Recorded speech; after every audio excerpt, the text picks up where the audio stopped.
अभिजित जीवनवाड हा निवडून आला तर याला काय तलवार घेऊन दिली का तुम्ही? तलवार कशा करता घेऊन फिरत होता तो? आम्हाला कापायला आलता का? कालपर्यंत आमचे हात जोडून त्याने मत मागितले कशा करता, आणि आज 2 तासात त्याने आमच्या मुलावर इथं हल्ला करायचा प्रयत्न केला. हे कशा करता? याचं कारण काय?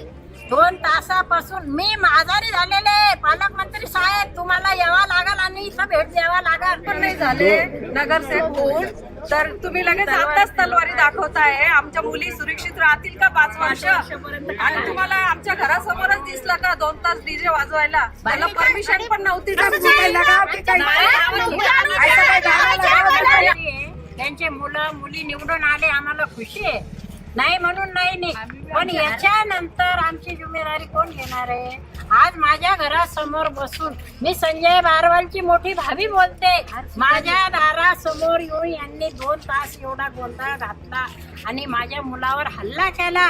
याची नोंद यांनी घ्यायला पाहिजे. मंत्री भाऊ, तुम्हाला माहिती आहे, तुम्ही आमच्या इथंच राहून लहानचे मोठे झाले. माझे भाऊ भाऊजाई सगळे यांचा संबंध कसा, तुम्ही कसे, आम्ही कसे, सगळे कसे. असं थोडी राजकारण झालं होतं सगळं. पण त्यांच्या दारापुढे येऊन एवढा धिंगाणा करायची गरज नव्हती ना. तुम्हाला माहिती आहे ना मोठा भाऊ कसा आहे आपला, कधी कोणाला काय बोलतो का?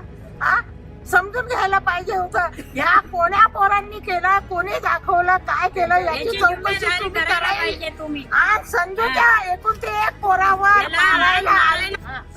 मराठी बातम्यांसाठी जन्मत लाईव्हला लाईक करा, सबस्क्राईब करा आणि बेल आयकॉनला दाबायला विसरू नका.